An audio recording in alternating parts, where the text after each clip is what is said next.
Oke, selamat datang teman-teman di video kami, yaitu video tentang laporan operasional, laporan keuangan pemerintah pusat. Bapaknya Jarjit nonton dulu boy. Assalamualaikum boy. Oke, sebelum kita membahas lebih jauh tentang laporan operasional, alangkah baiknya teman-teman mengetahui siapa sih yang membuat dan menyusun video ini, yaitu yang pertama ada Dinda Arifah sebagai editor video, Mian Nurhaliza sebagai pengumpul materi, sedangkan saya sendiri Satrio Bayu Aji sebagai pengisi suara dalam video ini, dan saya Dak Ismail Gabriel Adam sebagai penyusun PPT yang dijadikan bahan untuk video. Dan selanjutnya, apa sih bahasan yang akan kita bahas? Dalam video kali ini terpampang jelas ada 4 pokok bahasan. Yang pertama, definisi. Yang kedua, manfaat dan tujuan dari laporan operasional. Yang ketiga, isi dan struktur dari laporan operasional. Yang keempat atau yang terakhir adalah perbedaan laporan operasional pemerintah pusat dan pemerintah daerah. Oke, kita memasuki pokok bahasan kita yang pertama, tentang definisi laporan operasional. Apa sih itu laporan operasional? Laporan operasional adalah laporan yang menyediakan informasi tentang seluruh kegiatan operasional keuangan yang mencakup pendapatan, beban, yang menghasilkan surplus atau defisit operasional yang penyajiannya disandingkan atau dibandingkan dengan periode sebelumnya. Jadi, dalam laporan operasional terdapat periode sekarang dan periode tahun sebelumnya. Oke, selanjutnya kita memasuki pokok bahasan tentang manfaat dan tujuan laporan operasional. Yang pertama, melengkapi laporan dari siklus akuntansi berbasis akrual sehingga penyusunan laporan operasional, laporan perubahan ekuitas, dan neraca atau laporan posisi keuangan mempunyai keterkaitan yang jelas. Yang kedua, pengguna laporan membutuhkan laporan operasional dalam mengevaluasi pendapatan dan beban untuk menjalankan suatu unit atau seluruh entitas pemerintahan. Laporan keuangan menyediakan informasi yang pertama mengenai besarnya beban yang harus ditanggung oleh pemerintah untuk menjalankan pelayanan. Yang kedua, mengenai operasi keuangan secara menyeluruh yang berguna dalam mengevaluasi kinerja pemerintah dalam hal efisiensi, efektivitas, dan kehematan perolehan dan penggunaan sumber daya ekonomi. Yang ketiga, yang berguna dalam memprediksi pendapatan laporan operasional yang akan diterima untuk mendanai kegiatan pemerintah pusat dan daerah dalam periode mendatang dengan cara menyajikan laporan secara komparatif. Yang terakhir atau yang nomor 4 adalah mengenai penurunan ekuitas bila defisit operasional dan peningkatan ekuitas bila terjadi surplus operasional. Dalam bagian video paling bawah terdapat keterangan manfaat laporan operasional berkurang jika laporan tersebut tidak tersedia tepat pada waktunya. Faktor-faktor seperti kompleksitas operasi pemerintah tidak dapat dijadikan pembenaran atas ketidakmampuan entitas pelaporan untuk penyajian laporan keuangan tepat waktu. Jadi, dalam penyusunan laporan keuangan terdapat karakteristik kualitatif yang di dalamnya terdapat sifat timelines. Jadi, ketepatan waktu sangat penting, sangat dibutuhkan dalam pengambilan keputusan bagi membuat kebijakan atau keputusan. Jadi, tepat waktu itu sangat penting. Oke, selanjutnya adalah isi dan struktur dari laporan operasional. Apa aja sih yang harus tercantum dalam laporan operasional yang harus diperhatikan? Yaitu seperti yang ada dalam video ini. Yang pertama, nama entitas pelaporan atau sarana identifikasi lainnya. Yang kedua, cakupan entitas pelaporan. Yang ketiga, periode yang dicakup. Yang keempat, mata uang pelaporan. Dan yang terakhir atau yang kelima adalah satuan angka yang digunakan. Nah, yang selanjutnya kita akan membahas tentang isi dan struktur. Struktur ringkas laporan operasional. Jadi ini simpelnya ya. Nah, bisa dilihat. Bagian paling atas terdapat pendapatan laporan operasional. Kemudian di bawahnya terdapat beban yang berfungsi sebagai pengurang. Sifatnya mengurangi. Pendapatan dikurangi beban menghasilkan surplus atau defisit dari operasi. Kemudian di bawahnya terdapat kegiatan non operasional. Surplus defisit dari operasi ditambah ataupun dikurang akan menghasilkan surplus atau defisit dari kegiatan non-operasional. Kemudian di bawahnya lagi terdapat surplus atau defisit sebelum pos luar biasa. Nah, pos luar biasa ini itu mencakup kejadian-kejadian yang tidak terduga, tidak bisa kita hindarkan, tidak diprediksi. Untuk lebih jelasnya, nanti kita sajikan contoh agar kita lebih mudah untuk memahami. Nah, yang terakhir baru kita akan menemukan hasil surplus atau defisit laporan operasional. Kemudian yang selanjutnya kita akan membahas apa sih perbedaan laporan operasional Pempus, pemerintah pusat, dan laporan operasional Pemda, pemerintah daerah. Secara garis besar, perbedaan keduanya terdapat dalam pendapatan. Apa aja sih pendapatan yang terdapat di LO Pempus itu? Yang pertama, ada pendapatan perpajakan. Yang kedua, ada pendapatan negara bukan pajak. Dan yang ketiga, ada pendapatan hibah. Kemudian, jika laporan operasional pemerintah daerah terdiri dari yang pertama, pendapatan asli daerah. Yang kedua, pendapatan transfer. Yang ketiga, lain-lain pendapatan asal. Hal ini jelas menunjukkan perbedaan. Jelas-jelas sangat berbeda. Catatan, untuk pos-pos yang lain seperti beban, kegiatan non-operasional, dan pos luar biasa hampir sama antara laporan operasional pemerintah pusat dan pemerintah daerah. Tidak ada perbedaan yang signifikan seperti pada pos pendapatan. Oke teman-teman, setelah kita membahas tentang struktur dari laporan operasional, kita akan menjelaskan satu persatu pos-pos dalam laporan operasional. Yang pertama yang akan kita bahas adalah pendapatan laporan operasional. Pendapatan laporan operasional pemerintah pusat adalah hak pemerintah pusat diakui sebagai penambah ekuitas dalam periode tahun anggaran yang bersangkutan dan tidak perlu dibayar kembali. Nah, kemudian kapan sih kita mengakui pendapatan?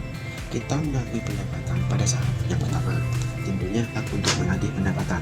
Yang kedua, diperoleh sebagai imbalan atas suatu pelayanan yang telah selesai diberikan berdasarkan peraturan perundang-undangan. Diakui pada saat timbulnya hak untuk menagih imbalan. Kemudian, hak yang telah diterima oleh pemerintah tanpa didahului adanya penagihan. Yang terakhir, pendapatan diukur dengan menggunakan asas bruto.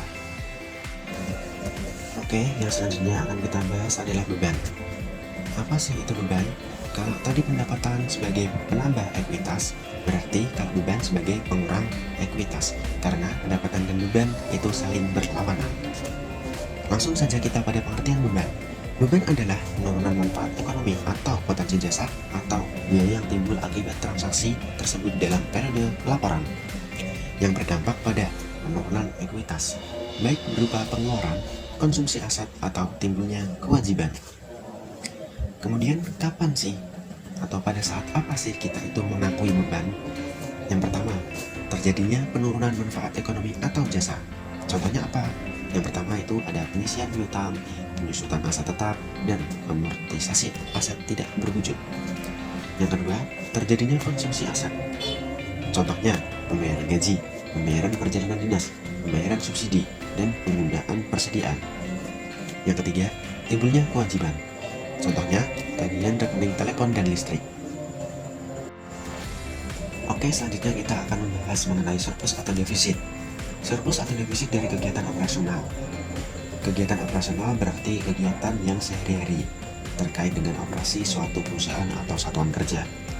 Kalau kita bicara surplus, kalian juga pasti sudah pada tahu surplus itu apa, yaitu pendapatannya lebih besar dari beban. Kalau defisit, tentu kebalikannya, beban lebih besar dari pendapatan. Jangka waktunya kapan? Satu periode laporan. Kemudian kita akan membahas surplus atau defisit kegiatan non-operasional. Apa sih kegiatan non-operasional itu? Kegiatan non-operasional itu pendapatan atau beban tidak rutin, jadi tidak sering terjadi. Contohnya apa? Yang pertama, ada surplus atau defisit penjualan aset melancar. Kemudian surplus atau defisit penyelesaian kewajiban jangka panjang. Surplus defisit dari kegiatan non-operasional lainnya. Kemudian yang ketiga ada surplus atau defisit sebelum pos luar biasa. Pengertiannya apa? Yaitu selisih lebih atau kurang antara surplus atau defisit kegiatan operasional dan surplus atau defisit dari kegiatan non-operasional. Itu merupakan surplus atau defisit sebelum pos luar biasa. Oke, yang selanjutnya kita akan membahas mengenai pos luar biasa. Pos luar biasa itu disajikan secara terpisah dari pos-pos lainnya dalam laporan operasional. dia disajikan sesudah surplus atau defisit sebelum pos luar biasa. Untuk pos luar biasa sendiri, gimana sih karakteristiknya? Sesuai dalam tayangan video ini, karakteristik pos luar biasa itu ada 3. Yang pertama, kejadian yang tidak dapat diramalkan terjadi pada awal tahun anggaran. Yang kedua, tidak diharapkan terjadi berulang-ulang. Yang ketiga, kejadian di luar kendali entitas pemerintah. Yang perlu menjadi perhatian juga dalam pos luar biasa adalah sifat dan juga rupiah kejadian luar biasa harus diungkapkan pula dalam CALK atau catatan atas laporan keuangan. Selanjutnya yang terakhir, kita akan membahas tentang surplus atau defisit dari laporan operasional. Apa sih itu surplus defisit LO? Surplus defisit LO adalah penjumlahan selisih lebih atau kurang antara surplus defisit kegiatan operasional, dan kejadian luar biasa. Saldo surplus atau defisit laporan operasional pada akhir periode laporan dipindahkan ke laporan perubahan ekuitas. Jadi, kalau dalam akuntansinya itu laba bersih atau rugi bersih, itu akan ditransfer dalam laporan perubahan ekuitas, di mana jumlah dari laporan perubahan ekuitas tersebut akan ditransfer dalam laporan posisi keuangan sebagai jumlah dari ekuitas dalam laporan posisi keuangan. Oke, yang terakhir kita sajikan contoh langsung dari laporan operasional dari suatu lembaga, Komisi Pemilihan Umum Provinsi Gorontalo. Pos-pos yang perlu kalian tekankan itu ada kegiatan operasional, dan pos luar biasa. Dan yang terakhir akan didapatkan surplus atau defisit laporan operasional. Kalian pasti sudah tidak awam lagi terkait pendapatan dan beban, dan apa itu isinya. Bisa dilihat dari pendapatan sendiri, terdapat pendapatan negara bukan pajak. Kemudian pada bagian beban terdapat beban pegawai, beban persediaan, beban barang dan jasa, beban pemeliharaan, dan terus sampai ke bawah. Dari pendapatan dan beban akan menghasilkan surplus atau defisit dari kegiatan operasional. Kebetulan di sini defisit ya, karena ada kurungnya, berarti bebannya lebih besar, mungkin lebih banyak pengeluaran yang dibutuhkan. Kemudian di bawahnya terdapat kegiatan operasional. Kebetulan terdapat 3 kegiatan operasional yang terjadi di lembaga Komisi Pemilihan Umum Provinsi Gorontalo. Yang pertama ada surplus atau defisit penjualan aset non-lancar, surplus defisit penyelesaian kewajiban jangka panjang, surplus atau defisit dari kegiatan operasional lainnya. Tetapi dari ketiga tersebut yang ada isinya cuma surplus atau defisit dari kegiatan operasional lainnya, yaitu sebesar 5.930.148 pada tahun 2018. Kemudian dari surplus defisit dari kegiatan operasional dan surplus defisit kegiatan non operasional, kita dapatkan surplus atau defisit sebelum pos luar biasa. Hasilnya pun negatif atau defisit. Setelah itu tersaji pos luar biasa. Ada 3 pos luar biasa dalam Komisi Pemilihan Umum Provinsi Gorontalo, yaitu pendapatan negara bukan pajak. Yang kedua, beban perjalanan dinas. Yang ketiga, ada beban persediaan. Tapi dalam laporan operasional Komisi Pemilihan Umum Provinsi Gorontalo, pos luar biasa tidak memiliki saldo, yang memiliki arti tidak terdapat kejadian luar biasa. Kemudian setelah kita analisis, kita cermati, terdapat hasil surplus atau defisit laporan operasional. Hasilnya pun negatif, karena dari atas sudah negatif, ke bawah negatif, tentunya hasilnya pun negatif, yaitu sebesar 16 jutaan. Dapat kita bandingkan dengan tahun 2017. Di tahun 2017, Komisi Pemilihan Umum Provinsi Gorontalo mengalami defisit sebesar 42.430.728.061. Kemudian teman-teman, dalam tayangan kali ini kalian juga bisa mencermati sendiri adanya perbandingan dari tahun 2017 dan tahun 2018 atau tahun pelaporan operasional tersebut. Dilihat dari sisi surplus atau defisit laporan operasionalnya, di tahun 2017 mengalami defisit yang cukup besar sebesar kisaran 42 miliar. sedangkan di tahun 2018 mengalami defisit yang lebih kecil sebesar 16 miliar. Hal ini dipengaruhi oleh beberapa faktor yang kita juga terbatas informasi, jadi tidak tahu dan tidak bisa menyimpulkan. Yang kita bisa tahu hanya struktur penyusunan dan pembuatannya.